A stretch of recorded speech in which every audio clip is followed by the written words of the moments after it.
شعبان کا مہینہ ختم ہونے کو آ گیا اور یہ آخری جمعہ ہے. اب اگلا جمعہ آپ کا رمضان میں آئے گا. سب سے پہلے توبہ اور استغفار. آج کے جمعہ حضور پاک صلی اللہ علیہ وسلم کی سنت تھی، حضور کی یہ سنت تھی کہ شعبان کے آخری جمعہ میں حضور سارے مومنین سے یہ خطاب کرتے، یوں کہتے کہ ان قریب تم پر ایک ایسا مہینہ آنے والا ہے جس کا پہلا حصہ رحمت کا، دوسرا حصہ مغفرت کا، آخری حصہ جہنم سے آزادی کا. حضور رمضان کے متعلق اس جمعہ میں بیان فرماتے، اور اس لیے میں آپ کو اس سنت پر عمل کرتے ہوئے عرض کرتا ہوں، اس عظیم مہمان کے آنے سے پہلے اپنے گھر بار کو صحیح کر لو. تیاریاں ایسی کرو جیسے کسی مہمان کا استقبال ہو. رمضان کی تیاریوں میں گھروں کی صفائی صرف کچرے سے نہیں، غلاظتوں سے، گناہوں سے، عیاشیوں سے، آوارگیوں سے، ان تمام سے. بچوں کو ٹائم ٹیبل بنا دو کہ بیٹا رمضان المبارکہ ہے، تمہاری یہ گیم کھیلنے کا وقت نہیں ہے، تمہاری یہ ٹی وی پر بیٹھنے کا وقت نہیں ہے، یہ سیریل اور فلموں کا وقت نہیں ہے، یہ سب چیزیں بند کرو. بچوں سے کہو کہ اللہ کا مہینہ آ رہا ہے، اس لیے کہ میرے آقا نے فرمایا قیامت کے دن جس کے خلاف رمضان کھڑا ہو گیا اسے جہنم میں جانے سے کوئی بچا نہیں سکے گا. یاد رکھو آپ، جس کے خلاف رمضان اور قرآن کھڑے ہو گئے حضور فرماتے ہیں اس کو دوزخ میں جانے سے کوئی بچا بھی نہیں پائے گا، اور جس کی شفاعت کے لیے کھڑے ہو گئے تو پھر وہ جنت میں جا کر رہے گا. جس کی حمایت میں یہ دونوں کھڑے ہو گئے، قرآن اور رمضان. اسی لیے قرآن اور رمضان کیسے خلاف کھڑا ہوگا؟ اللہ کی بارگاہ میں مقدمہ کرے گا کہ مولا میں اس کے گھر گیا تھا، اس نے میری بڑی بے حرمتی کی ہے.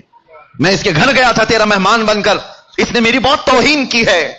رمضان کے مہینے میں دن کے وقت کھانے پینے والے کے متعلق کہا گیا ہے ایک روزہ چھوڑنے کا عذاب 600 سال تک وہ دوزخ میں رہے گا.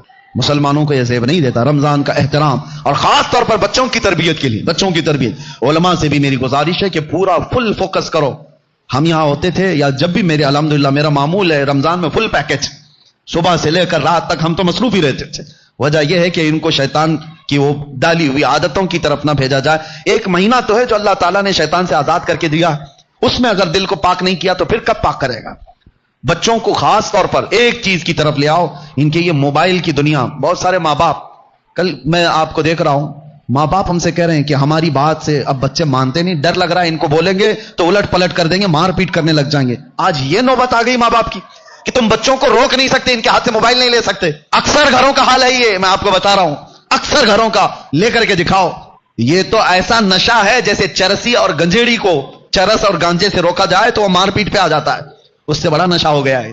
رمضان بہترین مہینہ ہے ان کی تربیت کے لیے. سب لوگ یہ عہد کرو، ان سے کہو ٹھیک ہے موبائل تمہارے ہاتھ میں رہے لیکن اللہ سے ڈرتے ہوئے کبھی بھی گندی تصویریں تو دور کی بات ہے، تمہیں گیم کھیلنے کی بھی اجازت نہیں ہے. اپنے آپ کو انٹرٹینمنٹ کے لیے، وقت ٹائم پاس کرنے کے لیے نہیں ہے. اور اعتکاف میں جانے والے جو موبائل ان کے ساتھ اعتکاف کرتے ہیں وہ کیا بھلا اعتکاف کر رہے ہیں، ساری دنیا لے کر کے بیٹھتے ہیں. اللہ تبارک و تعالیٰ ان فواحشات سے ہماری حفاظت فرمائے. آپ سب رمضان کی تیاریوں میں اپنے بچوں کی تربیت پر خاص توجہ دیں. ہمیں ڈر لگتا ہے کہ کل کو یہ بچوں کے ساتھ جو ہونے والا ہے، جو وقت آنے والا ہے، بہت ڈر لگتا ہے. اس لیے میں بار بار تاکید کر رہا ہوں کہ اللہ ان کے ایمان کی حفاظت عطا کرے، ان بچوں کا ایمان سلامت رہے، ورنہ دنیا ان کے ایمان کی ڈاکو ہے. اللہ تعالیٰ ہم سب کے بھی ایمان و عقیدے کی حفاظت فرمائے. السلام علیکم ورحمۃ اللہ وبرکاتہ.